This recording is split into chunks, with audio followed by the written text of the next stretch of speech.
नमस्कार, बहुत स्वागत है सभी दर्शकों का। मैं मीरा राजपूत। एलओसी से बड़ी खबर निकल कर के सामने आ रही है। पाकिस्तान हिंदुस्तान के बॉर्डर से बड़ी खबर कि 7 आतंकियों ने घुसपैठ करने की कोशिश की है, भारत में घुसने की कोशिश की है।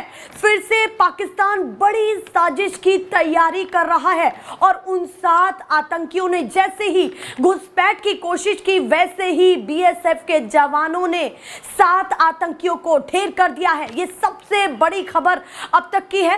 कल रात से लगातार ड्रोन के द्वारा हमले किए जा रहे हैं, मिसाइलों के द्वारा हमले किए जा रहे हैं पाकिस्तान के द्वारा, और उन तमाम हमलों को पूरी तरीके से हिंदुस्तान नाकाम कर रहा है।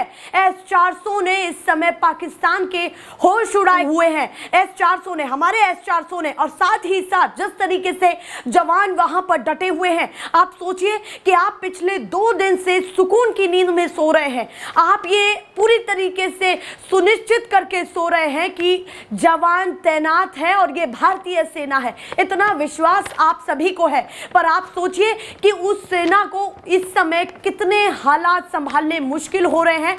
जिनकी छुट्टियां हो चुकी थी, जिनको 40 से 45 दिन की छुट्टियां सैनिकों को मिल चुकी थी, उनकी छुट्टियों को रद्द कर दिया गया है। उन्हें वापस बॉर्डर पर जाना पड़ा है।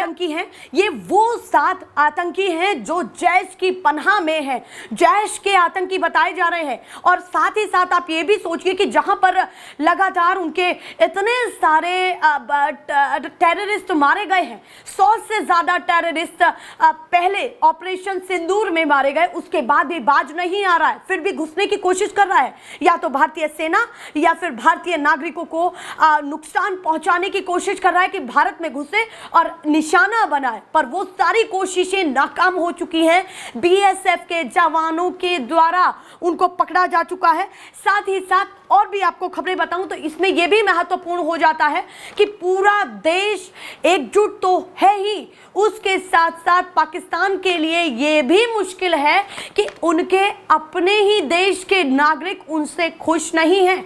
बलूच लिबरेशन आर्मी के द्वारा भी किस तरीके से, आपने वो तस्वीरें कल देखी कि किस तरीके से उनकी जो सेना की गाड़ी थी जो गश्त पर जा रही थी उसको उड़ा दिया, रास्ते में उड़ा दिया।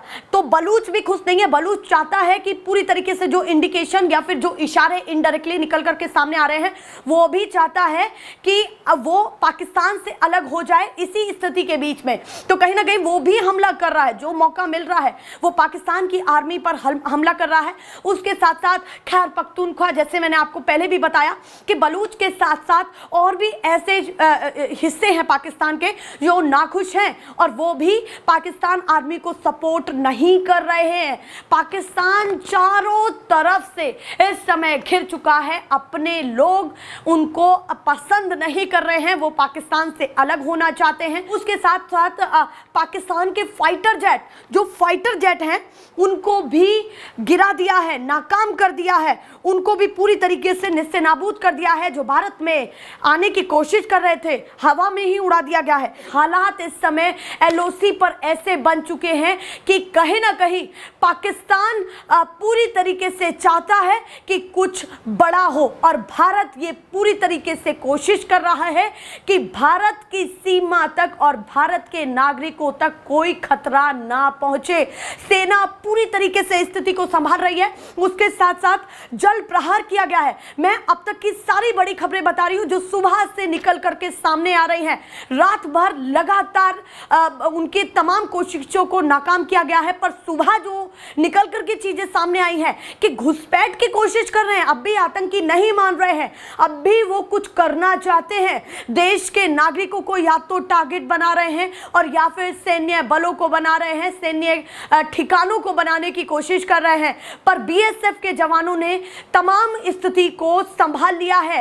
इसीलिए मैं कह रही हूं कि सबसे बड़ी ब्रेकिंग है ये। उसके साथ साथ तमाम डैम को खोल दिया गया है। भारत की तरफ से जल प्रहार भी किया गया है, क्योंकि जम्मू कश्मीर में भारी तादाद में बारिश हुई है। उसके बाद डैम को खोल दिया गया है और जल प्रहार करके कहीं ना कहीं दुश्मनों के उन अंजामों को कम करने की कोशिश की जा रही है हर तरीके से। आप सोचिए कि भारत नहीं चाहता कि पाकिस्तान के नागरिकों को कोई नुकसान पहुंचाया जाए, तब भारत के लिए इसीलिए ये कठिन स्थिति है कि भारत अपनी सीमाओं में है और पाकिस्तान ने सारी बेशर्मी की हदें पार कर दी हैं। आप सोचिए कि अभी भी आतंकवाद का पूरी तरीके से सपोर्ट लिया जा रहा है, वो अभी भी अपनी आवाम के लिए नहीं सोच रहा है। उसके साथ साथ मैं आपको ये भी बता दूं कि कहाँ भारत में सायरन बजे हैं और कहाँ घर में रहने की अपील की गई है।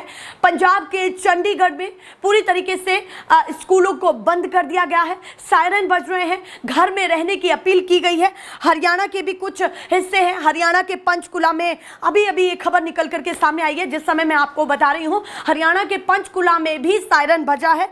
इसके साथ साथ ये काफ़ी महत्वपूर्ण हो जाता है कि फिर से अमित शाह बैठक कर रहे हैं और मीटिंग कर रहे हैं। उसके साथ साथ जम्मू कश्मीर के सीएम उमर अब्दुल्ला इस समय तमाम स्थिति का जायजा ले रहे हैं। जिन नागरिकों पर हमला करने की कोशिश पाकिस्तान कर रहा है वहां जाकर के स्थिति का जायजा ले रहे हैं और किस किस शहर में, पाकिस्तान के किस किस शहर में पूरी तरीके से तबाही देखने के लिए मिल रही है कल रात से, क्योंकि लगातार ये कोशिश कर रहे हैं। तो भारत भी जवाबी कार्रवाई में पूरी तरीके से आगे है। लाहौर, कराची, इस्लामाबाद, ये 3 ऐसे बड़े शहर हैं जो वहां का दिल कहा जाता है।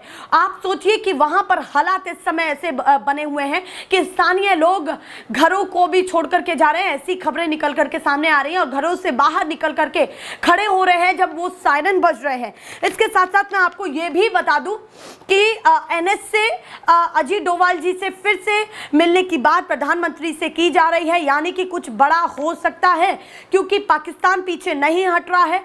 और वहीं पूरी तरीके से यूएस ने भी ये कह दिया है कि जो वहाँ पर उनके नागरिक हैं, उन नागरिकों से ये अपील की है कि या तो उन तमाम जगह से हट जाए, उन जगह से चले जाएं, किसी सुरक्षित स्थान पर, पाकिस्तान के किसी सुरक्षित स्थान पर पहुंच जाएं, या फिर अपने देश वापस आ जाए। ये अपील यूएस एम्बेसी ने की है, यानी कि विश्व स्तर पर यह पूरी तरीके से पता है कि पाकिस्तान की हालत अगले कुछ घंटों में क्या होने जा रही है, क्योंकि वो अपनी इन स्थितियों का खुद जिम्मेदार है। और ये यूएस को भी पता चल चुका है कि कितना वो सुरक्षा के मामले में तैनात है, इसीलिए वो अपने नागरिकों से या तो बुलाने की अपील कर रहे हैं या फिर सुरक्षित स्थान पर पहुंचने की बात कह रहे हैं। अब पूरी तरीके से ये स्पष्ट कर दिया गया है। मैं योगी आदित्यनाथ का बयान आपको सुनाऊं।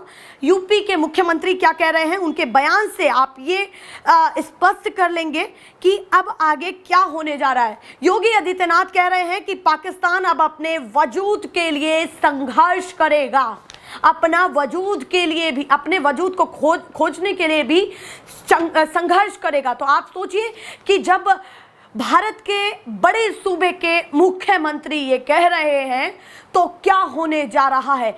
उसके साथ साथ भारत से वो टकराने की कोशिश कर रहा है तो क्या होने वाला है, और पाकिस्तान को फिर से अब क्या मुंह तोड़ जवाब इन 7 आतंकियों को ढेर होने के बाद दिया जा सकता है, क्योंकि लगातार गृह मंत्रालय के द्वारा, भारत सरकार के द्वारा, एनएस से अजीत डोभाल हो या फिर विपक्ष, सभी पूरी तरीके से कोशिश कर रहे हैं कि एक तैयारी ऐसी की जाए और ऐसी सलाह मशवरा करके पाकिस्तान को ऐसा जवाब दिया जाए जो आगे की उसकी पुश्ते ना भूले। क्योंकि पाकिस्तान के आर्मी चीफ ने ये कहा था, बलूचिस्तान को लेकर के ये कहा था कि बलूच हमसे अलग होना चाहता है, बलूच हमसे अलग हो जाएगा, बलूच जो है वो पाकिस्तान की डेस्टिनी है। और अब आप सोचिए कि हिंदुस्तान के लिए डेस्टिनी क्या होने जा रही है आर्मी चीफ जी। तो ये सबसे महत्वपूर्ण चीज है कि इस समय भारत ने सारी कोशिशों को नाकाम कर दिया। अगर ये 7 आतंकी घुसते तो आप सोचिए कि क्या होता, पर हमारी सेना इतनी शक्तिशाली है जिसका परचम पूरे विश्व में लहरा रहा है। ऐसे ही देखते रहिए। फिलहाल के लिए नमस्कार।